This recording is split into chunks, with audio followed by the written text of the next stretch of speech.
Hello, and thank you for joining us today to Poesia al Mediodía, a poetry afternoon. This is one of our events for Latinx Heritage Month. It's an event series. We'll be having more events throughout the month of Latinx Heritage Month. So please join us today. And those of you that are here, thank you for joining us. And if you're sharing some poetry, thank you for that as well.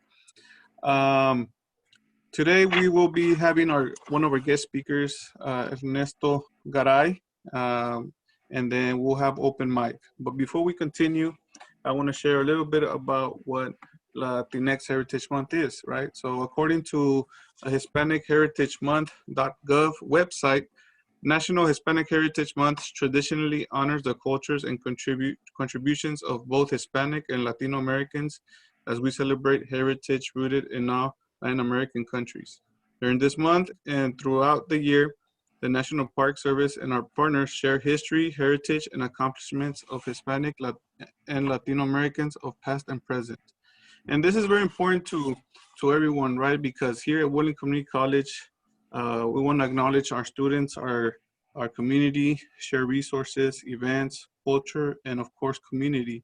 And and part of that is having events like this. And poetry.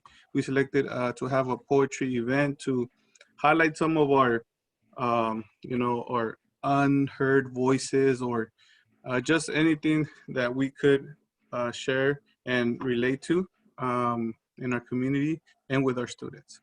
And today we bring you one of our guest speakers. His name is Ernesto Garay. Ernesto Garay is award winner of the 2020 Person of the Month for March 2020 by La Revista Bilingüe, the bilingual magazine. La Voz, and the 2019-2020 Discovered Award recipient in literary arts for Sonoma County. As a poet, performer, and college instructor and social activist, Ernesto holds 2 master's degrees, one in comparative literature and the other in ethnic studies. He is a widely published poet in both Spanish and English in anthologies like the Diversity Anthology 2020 of the Austin International Poetry Festival. As a Woodland Community College ethnic studies instructor, Ernesto teaches at the Lake County campus. Now he lives his dream of mentoring and teaching community college students, as he loves having deep, imaginative, intellectual, and dialectical discussions of social justice and equity with them. And I've had conversations with Ernesto. He's a great person, a great individual that likes to talk about issues affecting our students. And I'm more than happy to introduce to you Ernesto. And recently he published a book which he could talk more about. So let's give a round of applause to Ernesto. Thank you, Ernesto, for joining us today. Thank you, Rodrigo, for that wonderful introduction. I greatly appreciate it. Before I begin, I first would like to give special thanks to the YCC President, Art Pimentel, and his administrative team for making this event possible. I would also like to thank Rodrigo and Isabel Duenas, the Student Engagement Outreach Specialists of Woodland Community College, for coordinating this Latinx Heritage Month celebration. Muchas gracias. I would also like to thank Dean Cirilo Cortez, our new dean at the Lake County campus, Tara Williams, the LCC academic counselor, and Professora Melissa Moreno, the YCC ethnic studies instructor, for supporting me as an ethnic studies instructor at the Lake County campus. And finally, I would like to give a shout out to my fellow Lake County poets and community, LCC professor of anthropology, Mary Wilson, and the 2020-2022 Poet Laureate of Lake County, Georgina Marie, and she's going to be reading her poetry during an open mic session. And she is the first Latina Mexican-American Poet Laureate of Lake County. So I'm honored to have her as one of our guests today.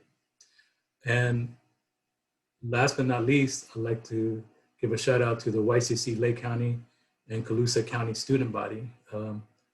Welcome everyone to the 2020 Latinx Heritage Month celebration. Que viva la raza. Well, today I want to celebrate my book that's going to be published in January 2022. The title of my book is Reverberating Voices. And I've been working on that book for, like 6 years. I started my field research for the book while I was living in San Francisco in 2012 as a as a social worker for Catholic Charities there.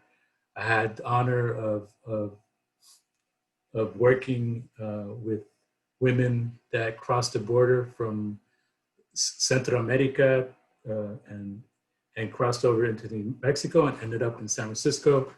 And a lot of the women were open to share their stories with me.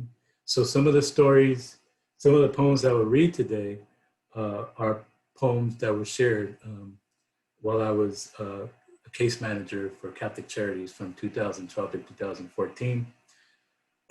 Also, in my book, I established a dialogical process with such voices as immigrant women from Central America. While I was growing up in San Francisco in the 1980s, I had friends that were in gangs, and I was at risk of joining them, but luckily for me, I never did.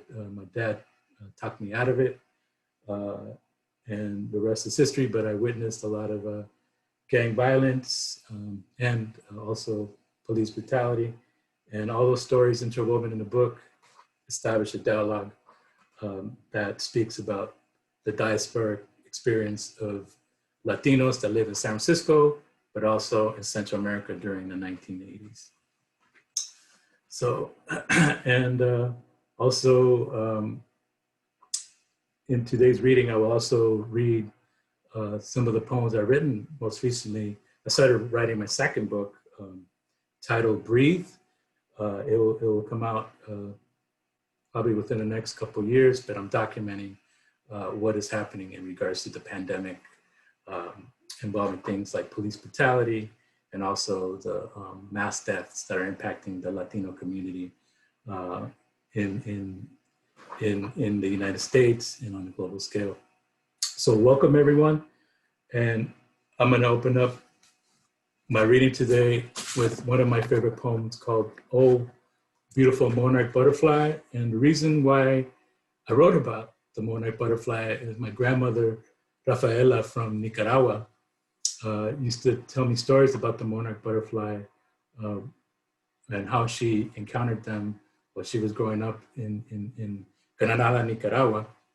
And in 2017, I actually dreamed about her telling me the story of the monarch butterfly. And the next day, I decided to write the poem. And so this is the poem. Oh, beautiful monarch butterfly. I dream deeply with the monarch butterfly. As the vision comes to me, oh, so vividly, fluorescent orange and black, it soars, sputters, and flutters against the wind. I examine its true colors, visioning how this butterfly is born. I get distracted by the brown soily dirt as the redwood trees are grounded so deeply underneath its surface. The wind rustles the green leaves as the wind blows, blows, blows, and blows.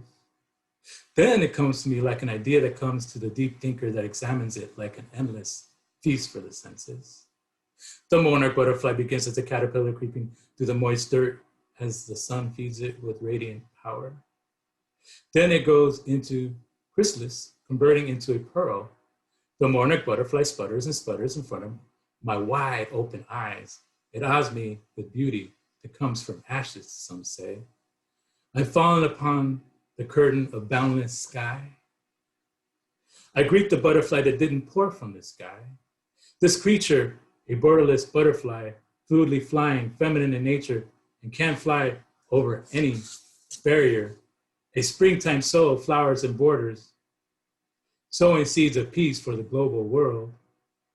Queen butterfly, she's without walls, without guards, resituates herself on top of the milkweed, nourishing her flight with visibility, existence, and light.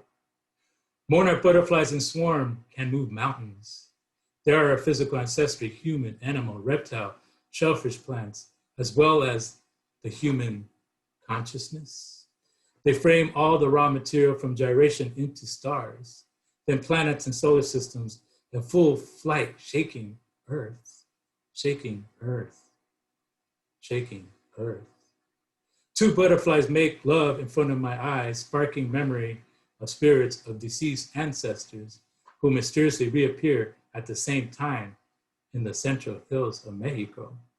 Butterflies flutter in an endless stream into a few oil mill fir trees where they take roost and sleep so deeply. Thank you.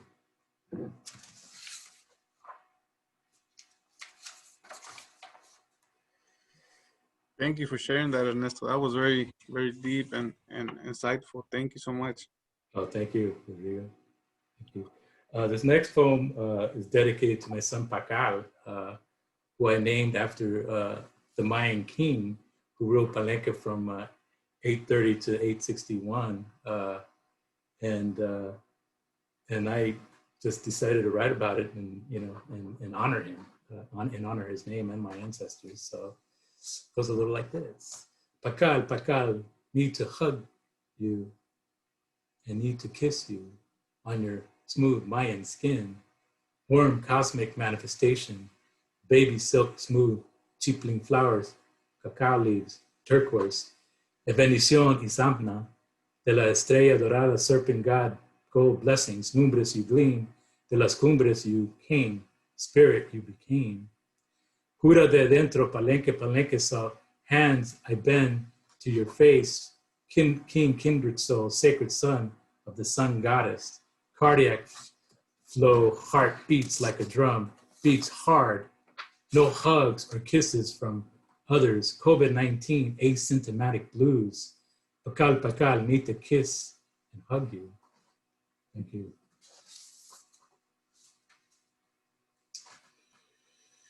This next poem, I document the murder of George Floyd, and also in the poem I talk about the mass deaths of Latinos at the hands of not only police brutality, but also as a result of being infected by COVID-19. So before I start this poem, I ask you to breathe with me. Let's breathe. Feel that breath, so precious. We're alive and well. Every time we breathe, say we are love.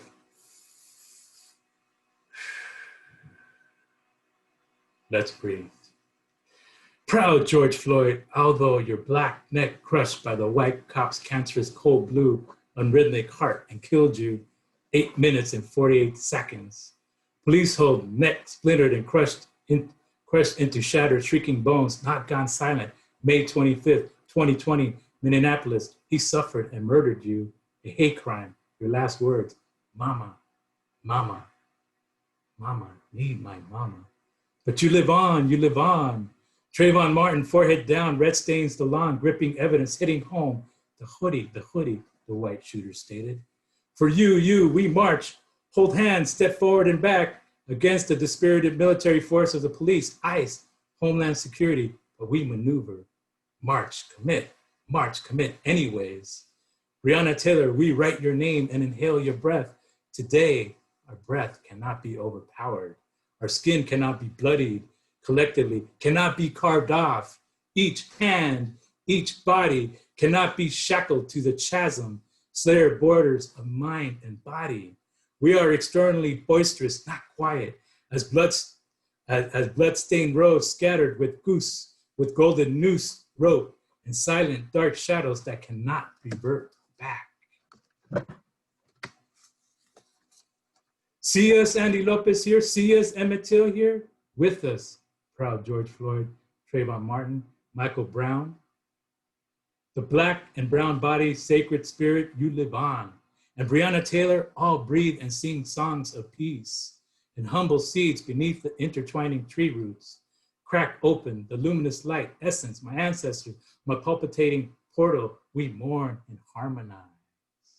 As we write and document, capturing snapshots, low streams of history, as we face a double disease, police brutality and COVID-19, and the mass deaths of Blacks and Latino folk contaminated, while we activate, mobilize, and march beneath the exuberant cosmic facade, we are not your disease. Let's breathe, vamos, respiramos, respiramos, let's breathe, let's breathe, let's breathe, like loud thunder, we are not your disease.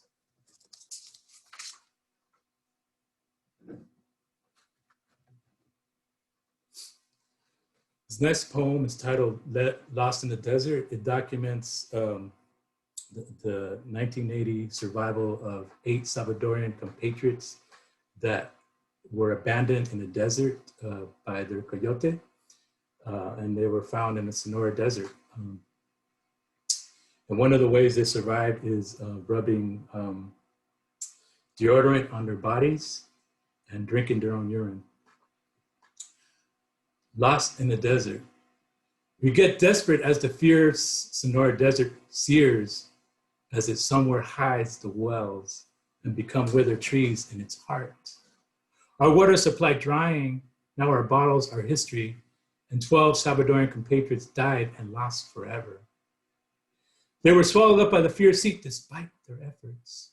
Desperate we have become. We have drunk our deodorants, perfumes, even drank urine like orangutans. Abandoned in the desert by our coyote, listen, 8 of us lost as sheep. Listen, 8 of us lost as dogs. For 2 days, as the fluttering, feasting birds fly above, waiting for us to become prey, we say our prayers, praying to the highest power, and we apply toothpaste and makeup to our sun-burned faces. We hope for a miracle as a twig that bears flowers. I continue to stagger like a fallen pug, beaten. And as my eyes partly close and sight becomes a mist, my heart pounds against my chest and my spirit rekindled. I see the Jeep approaching and hear someone cry behind me, we are blessed, we are blessed, we are blessed. Thank you.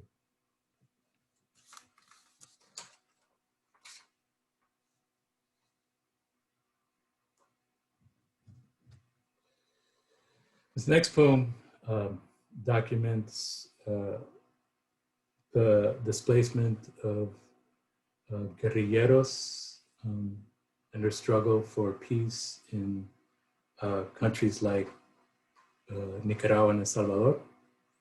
And I took in the story from one of my cousins, and it's called Beloved Shell, February 14th, 1985.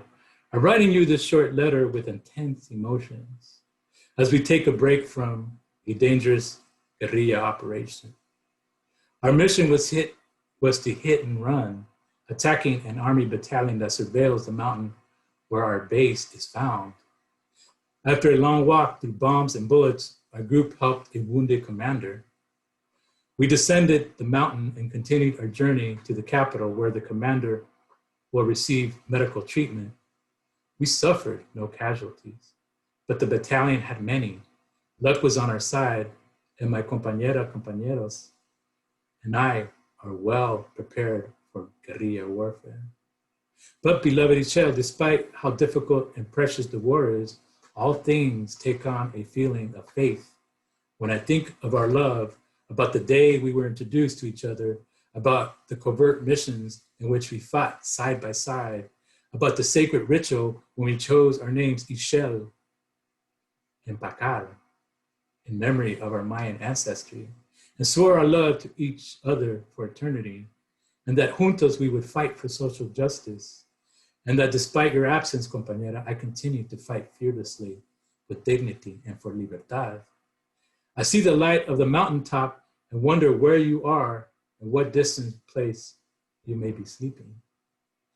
Anishel, I say to you that my heart still see flashes and semblances of your departure so clearly in mine, the moment when you said, love to eternity, the last warmth of eyes seeing me, when you told me, I love you. Your sad smile,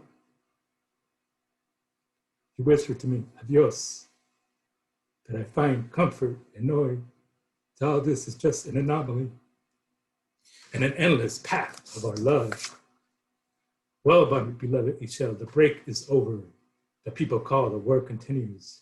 Nonetheless, the indestructible sun shines as our love continues. Write me at the prearranged address, Contigo en lucha, acá. Thank you.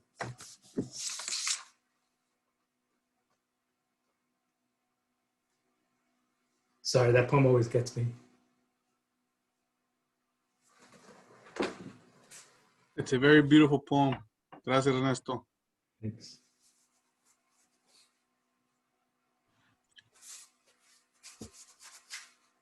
All right. Well, thank you for sharing, Ernesto. I know you wrote these poems, and they're very, very well written and expressed. And I thank you for taking the time and sharing those poems. I never read any of your poems. I never heard you talk about any of your poems. So it's nice hearing, you know. And I understand why you are being published now. And thank you for sharing that. Thank you, Rodrigo. I appreciate your words. Yeah. So so do you want to talk a little bit more about how you were in the process of developing your book, or what inspired you to create a book or publish a book? Oh man, I decided to write. I got inspired by my mentors at UC Santa Cruz when I started there. Professora Norma Clan, she would acknowledge how much passion I had for Latino literature. And she basically told me, I would share my stories of how it was growing up in San Francisco during the 1980s and having to navigate gang activity. And I never forget it. She said to me, Ernesto, we got a long ways to go. We got to catch up. And your voice is important. And one day I could see you write a book, And after that, I never looked back. And I always, every morning I would wake up and I would manifest it. I will write my book and never look back. And lo and behold, here I am. My book is getting published in January 2022. And that's why I like to share with students, whatever dream you have, whatever it is, the power of manifestation is real, visualize it before it happens. And visualize it in your mind or write it on a poster and post it on a wall so you can see it every day to remember what journey you have chosen and what your dream is, because we could all live our dreams. It's just a matter of manifesting it and believing that you could. And actually believing that your mentor's voice, when your mentor, your teacher tells you your words are powerful, or he or she believes in you, don't take it for granted. Take it at face value. They tell you that because they believe in you. And believing in ourselves is important too, because as we believe in ourselves, we could also project that onto our students also. Yes, sir. Thank you, Ernesto. And then you answered my following question. What advice would you give a student that wants to continue the path of writing a book, whether it's poetry or just a book in general? And what would you recommend them, to how to start a poem, or how to get their voices heard, or how to share about, themselves? I recommend that students start a writing club on campus, first of all, because that's how I got started at UC Santa Cruz, right? Friends, they put together a writing club and they put together La Revista, right? And they published, they included their voice in an anthology and created it and disseminated it, right? And that's the way I got started as a published poet, as a student. So I recommend students to empower themselves and start a writers club on campus, at the YCC, the Lake County, the Calusa campuses, and get together and self-publish. It's easy. You could do it through Amazon, and I would be happy to help out too. It's just a matter of organizing fellow students to write and organize an anthology. And we also edit it also ourselves, you know. So that's one of the ways, and it's huge because students get published, and then if they want to go on to say law school or graduate school, that looks. I mean, it sticks out in their CVs. So that's one of the ways I would get started, is just to, and also write. You know, write every day. I try to write 10 minutes a day when I have a chance. It's like brushing your teeth. Mm-hmm. Make it a habit. Just write. Yes. And I tried myself doing some poetry. It's just, you have to be in the zone, and sometimes, you know, when you got it, you know, but you know, it's very difficult. You know, I'm very judgmental on how I write, and so it has to be very nice, well written, has to flow. But you know, any poetry, it is true. You know, just start writing, and eventually it'll flow, and you'll create something. And also read the great poets like Neruda, Rubén Darío, San Cisneros. Yes. Junot Diaz, the great novelist. Name it. You know. Thank you, Ernesto. Again, you know, I want to thank you for sharing some of your, you know, accomplishments and also some of your poetry. You know, we're gonna open it up now to our guest, and if they want to share some of the poems, I have here Rosie, Mary, and who else? Somebody else wanted to. Georgina, right? So we'll start with Rosie. If you want to share some of your poetry, I have you here on the list. Are you ready, Rosie? Can you hear me? Yes. Okay, I'm ready. All right. Did you want us to do an intro first, or maybe explain after, or not at all? Up to you. The floor is yours. Okay, so I'll just go ahead and this was in Spanish, and I won't taint it at the beginning. I'll just maybe if anyone has any questions at the end. Okay, it's called Mis Zapatos. Cajas y cajas de zapatos que nunca terminan. Cajas parecen surcos en los campos de salinas. Nunca tuve zapatillas moradas y jamás tuve un par floreadas. Tacones manchadas son mi ansiedad, pero tacones de cristal son pura bondad. Camino por los puentes con mis sandalias enfrente. Mis sandalias se parecen al mar, plateadas en la luz, a todo dar. ¿Y qué tal mis zapatos bailarinas sin tacón? Qué horror, pensaría mi tía Malena, pues los bailarinas de sin tacón son como perder la fiesta de mi amiga Elena. Uso plataformas negras sin moño o broche, que a gusto mis plataformas que danzan toda la noche.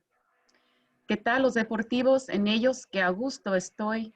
Al gimnasio, la tienda o al parque me voy. Mis botas de hule que lloran sin salir, mis botas de hule en el verano sin partir.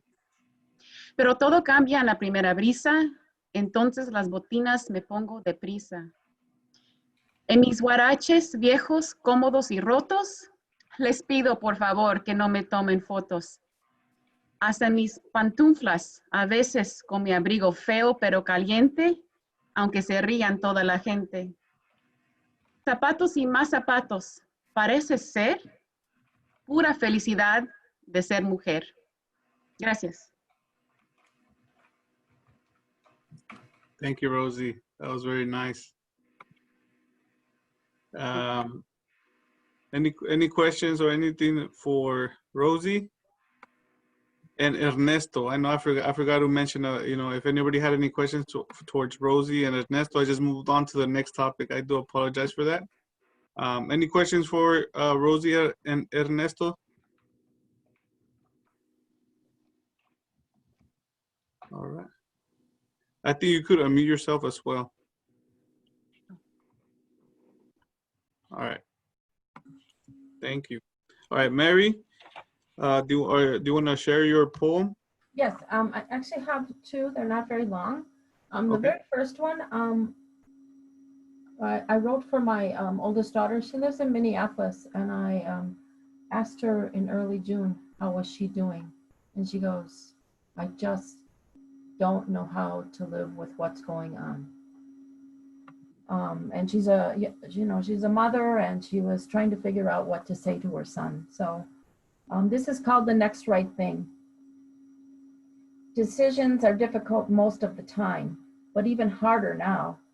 Just when you think you have figured out how to breathe, how to exist in the troubled state we are in, things change, shift on their axis. There's a new clusterfuck to deal with, cope with, live with. We've been told this too shall pass, but it doesn't. Not now. Did it ever? Calamity after calamity pile on top of each other, threatening to bury us. Wake up, look around, see what's been here all along. Earth has a fever, worldwide pandemic, war on science, cops who power trip, tear gas in our streets, economic chaos, narcissistic presidents, inequality, racism. We've swam in it, oblivious, or choosing not to notice, wishing for just a little more time in the status quo, at least until we get our share. Wake up, look around. There's a next right thing to do. There always has been. Write a poem. Teach kids to grow food. Fight injustice. Educate the masses. Live anti-racism. Use your voice. Have courage. Help create a brave new paradigm. Do the next right thing, no matter how uncomfortable. Do the next right thing, no matter how dangerous. Do the next right thing, dismantle the status quo. Do the next right thing, put your body between the oppressed and the oppressor. Do the next right thing, decide. Do the next right thing, and the next, and the next.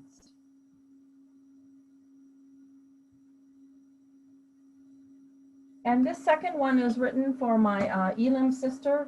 I usually join them in the roundhouse, and we haven't been doing that this year. So it's called We Should Be Dancing. It was written in spring. Meadows and hillsides abound with the orange of California poppies, tall yellow and white lupins, pinks of the spine flower, and the many shades of purple of ceanothus. Springtime is here. We should be dancing. April dragged on. May is half past. Still, we haven't gathered to cook, pray, or dance. This year, we shelter in place to protect each other, the elders, the children, the visitors, ourselves. Memories of the larger-than-life, dandelion-like headdress are all we have this year instead of big head. No mile-long table of food made by the loving hands of women who heal through their cooking. No chatter about what goes on in our communities around that table. No banter, no laughter of women and girls who wash the dishes from the meals shared by a multitude. We should be dancing. We should be cooking. We should be eating. We should be praying. Missing is the illumination of the womb-like interior of the roundhouse, lit by the intense flickering of the manzanita, a fire that would have been tended by men that carefully made sure that no sparks escaped to burn the feet of dancers, the smell of tules beneath us as we sit on the floor, supported by Mother Earth, is missing this year. No losing track of time as we get up and down from the ground to sit and dance, sit and dance, sit and dance. No dozing in the warmth of the manzanita fire to wake up around 3 a.m. to the comfort of ravens dancing. And just when we need the blessing the most, we aren't dancing.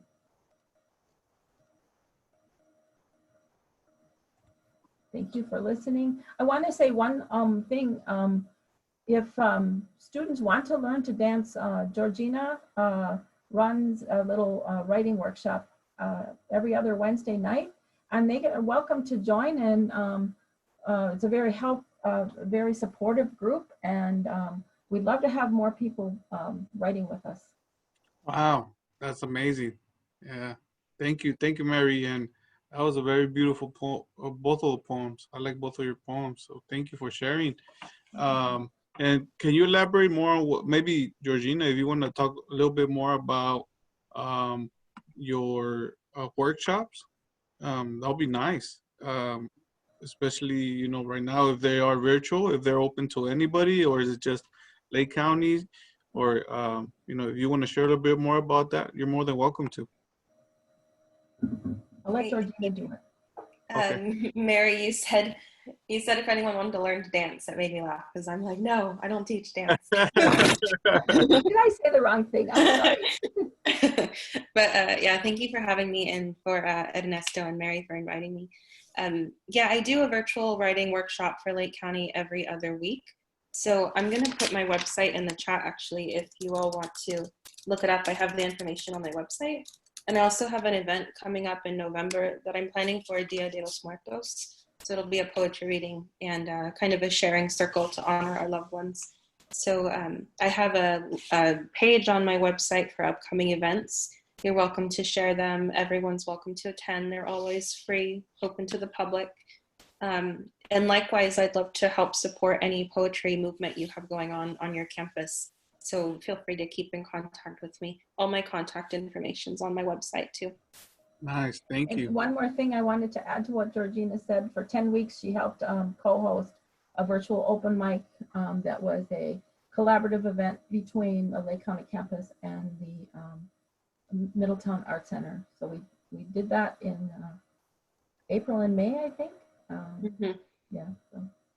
Yeah, that's a positive with everything being virtual right now because of the pandemic, is more people can attend when they maybe couldn't before. So there's a positive there.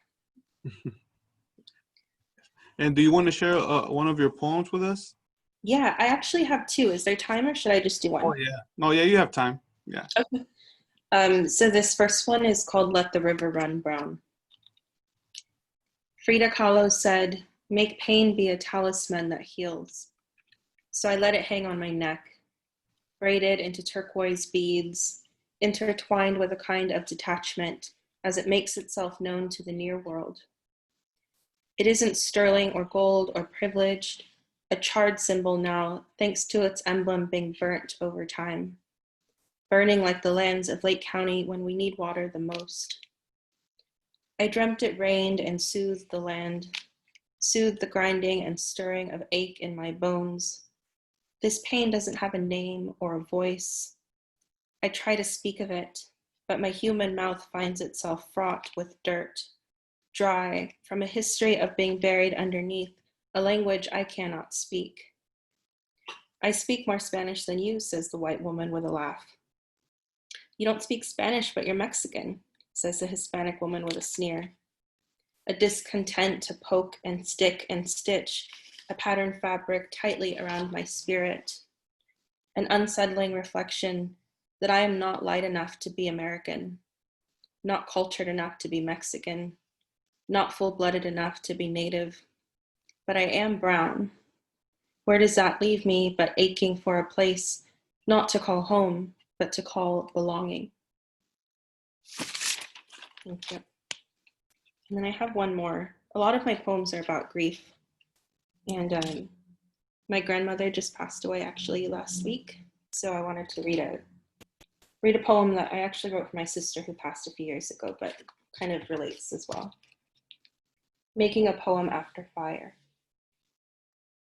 Mix ash with water, and you have the start of a new foundation, one of woman-made mud and words to help ease you into the next phase of living. After crawling through soot and inhaling smoke and ochre, after waving a soft hand as the flame slowly died down and you lived to write about it. But how to find the words when it feels as though there aren't any stored down deep in the throat? When leaving home, you had enough time to pack belongings, but not enough space to gather syllables. How to find the words when the mockingbirds have stopped dropping them at your feet, like they used to each afternoon before singing a song of repetition and sunlight, but they too were fleeing the fire. What is left to say now? What is left of the blood-red summer but a mixing bowl, sitting on the broken kitchen table, calling you to toss together pieces of debris, to blend a recipe of water and ash, to create something new to hold. Stirring in what is left behind of coughed up poetics, and tears, and more tears, and the ingredients you've brought yourself through the years, blue jewels and red bowls, lapis lazuli and cedar, and the remnants of loved ones. First come the ashes of a sister, then the ashes of a dog, now the ashes of a long country road you keep circling to find home again, and the ashes of sweetness. How the act of dying makes you want to grow cold, but you are made of amaranth and bone and roses and water, and none of this can turn you bitter. And how this mixture becomes clay, a thick soul paste, tender and gray, to mend open gaps, sieving wounds, offering a recipe for continuing, offering unexpected words, a poem for comfort. Thank you. Georgina, could you talk a little bit about your award, the Poet Laureate, for students that don't know anything about it? Yeah, so I was appointed as Poet Laureate in March of this year. And for those who maybe don't know what a Poet Laureate is, basically someone who encourages and promotes literacy and poetry within a community. And I am the first Mexican American, or any Latina, I'm pretty sure, who's been appointed in that role here in Lake County. So it's really exciting. Yeah, and I hope to try to support more people of color in general here in the community. So far, you know, it's been kind of a challenge. I was appointed right in March when all of this happened with the pandemic. Mm-hmm. But I still want to keep the movement going. So I've been doing a lot of virtual readings, workshops, just trying to keep the momentum going for poetry here. We have so many talented writers in Lake County. Thank you, Georgina. We'll most definitely will reach out to you throughout the semesters and throughout the year. So I want to say thanks to everyone. We have a couple minutes left, but before we continue, you know, I want to say thank you for sharing. I feel motivated to write a poem now, you know, because, you know, hearing everybody, it's very important to share this, you know, this what we're going through, what we've gone through, and especially have a way to share that with its media, whether it's paper, whether it's writing, you know, and so it's important to share those voices. We have time to, if anybody wants to say one more poem or one more, it'll be nice to hear one more. And I just want to keep on going, you know, I want to listen to more. Anybody else want to share? Rosie, do you have another?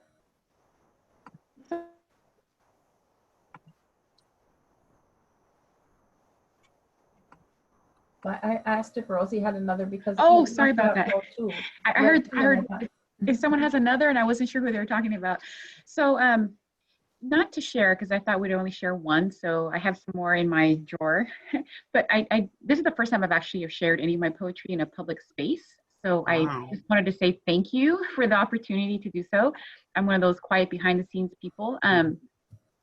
If I can just share like 5 seconds, is that one of my things now as we're a little older is trying to make connections with our childhood in a different way, I suppose, you know, memories that we have. So this is kind of what started me trying to do poetry where I grew up in Salinas. And then because I worked at a shoe store, those were my first jobs after working in the strawberries, right? It was my first job. I was 15. I worked for like 2.5 years. So shoes, you know, shoes. So I think that's just how we find our inspiration from wherever we find it. Even if we dig back in our past or the present, but trying to find inspiration and then trying to reconnect with those pieces, you know, and then, I don't know, just do something with it. So thank you for listening. And maybe next time I'll share a second one. Yes, Thanks. and this is the first time I hear, you know, we have staff and faculty full of talent, which, you know, sometimes we're so busy doing our job and we don't take a couple minutes to kind of get to know each other. So thank you everyone for sharing. Again, a couple announcements. You know, we have the WCC Bienvenida September 24th. And I think Lisette is here. Let me see. Yeah. Hi, Lisette. Yes, I'm here. Do you want to share a little bit about the WCC Bienvenida? Yes, it's the first college-wide Bienvenida that we are hosting at Woodland Community College with students from Lake, Colusa, and the Woodland campus. It is this Thursday at 12. So please join us. Lots of invitations are going out in the mail, and hopefully Rodrigo will be able to send that invitation to the participants that are here today. So please join us. We're very excited to have this as sort of our inaugural event to becoming a Hispanic serving institution, an HSI, and kick off with a real demonstration from the college that this is an important event for us and to unify our students. Awesome. Thank you, Lisette. All on Thursday at 12. Yes, yes. Please mark it on your calendars. And, you know, anybody's welcome. Please share it with your community, with your students. Okay, so we want to make sure our students get this information. And again, thank you, everyone. We'll share this video later in our social media.